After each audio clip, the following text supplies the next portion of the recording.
Dear viewers, some of you have been hearing and reading my views on how COVID-19 crisis could turn out to be the best opportunity in a decade to invest in select small caps. To be honest, this crisis is a big blind spot for the managements and for the analyst community. Just a bottom-up approach of picking stocks, where one looks at the company's specific fundamentals, arrives at an intrinsic value, and buys if the gap between the intrinsic and current market price is significantly positive, is not enough. That's because the intrinsic value itself is under a big question mark for most of the businesses. Businesses, especially in sectors like airlines, retail, hotels, hospitality, real estate, finance segment, capital goods, tourism, auto, and so on, are under duress. It's not that they are permanently doomed, but the survival rate of individual companies in these sectors is likely to be low, consolidation high, and the road to recovery will be very long. That said, amid all this pervasive COVID 19 and lockdown pain, there are companies in sectors like digital space, food and FMCG stocks, businesses in agriculture and allied activities, packaging, pharma and healthcare, in software and e commerce, where the pain will last for a relatively shorter duration. And when the dust settles, the companies with better fundamentals in these sectors will emerge even stronger as compared to when they entered the crisis. I would strongly recommend to not just blindly follow conventional value investing, but combine bottom-up approach with top-down analysis, where one looks at the macro factors and sectoral prospects as well. Focus on stocks which are essential to the economy and individuals in current times, where the demand is relatively inelastic, and hence the companies in these sectors are set for a quick recovery. And even here, one should focus on niche leaders and debt-free players with strong cash reserves on the balance sheets. In my previous video, I shared in detail the factors that I believe one must look for in stocks. Here is a quick recap. First, market leaders in niche segments. Second, companies with debt-free balance sheets and enough liquidity, strong returns, lesser fixed cost, and high profit margins and returns. Third, direct or indirect suppliers of essential goods and critical services, for instance in the food, pharma, and agri segment, which are relatively more resilient to COVID-19 crisis. Potential beneficiaries from the second order effects. For instance, companies that are proxy plays on trends like digitization, automation, and financialization in the economy. Last but not the least is the management quality. This is exactly what I've been busy doing in last few days. Yesterday, my team and I have released a report on 5 essential small caps to ride the COVID-19 rebound. Of these 5 stocks, the first is a leading FMCG player, a market leader in a very essential food item.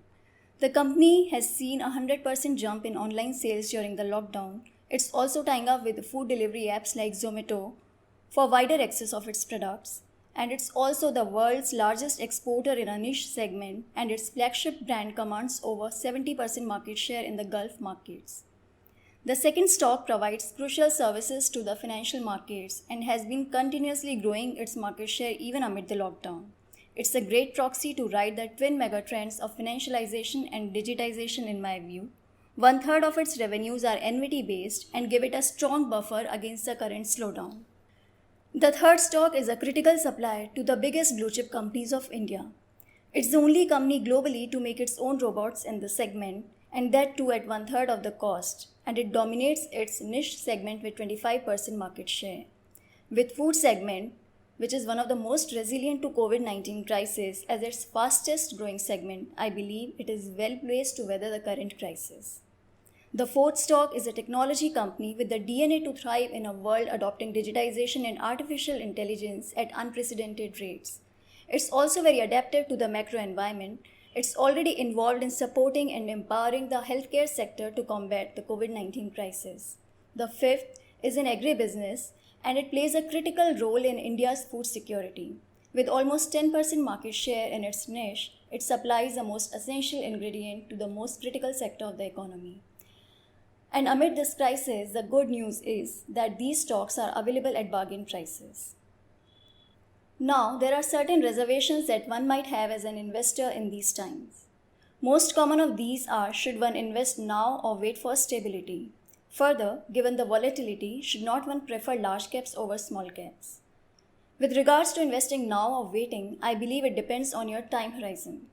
I'm not sure about the near-term course of the market. I'm only a proponent of long-term investing. It works when the conviction in the business and the management are high enough so that you are willing to hold the stock for next 3 years at least, even if the market shuts down or irrespective of the short-term price movements. The gratification is indeed delayed but worth it. Also note that it is difficult to get an ideal entry price in quality stocks in a perfect macro environment. For long-term investors, the good news is that if you select the right stocks now, the current market situation allows you to buy them at marked down prices. The lower your buy levels are, the higher your returns will be. I would like to share a quote from Warren Buffett in this matter, as I believe no one has said it better. Over the long term, the stock market news will be good. In the 20th century, the United States endured 2 world wars and other traumatic and expensive military conflicts, the Depression, a dozen or so recessions and financial panics, oil shocks, a fly epidemic, and the resignation of disgraced president.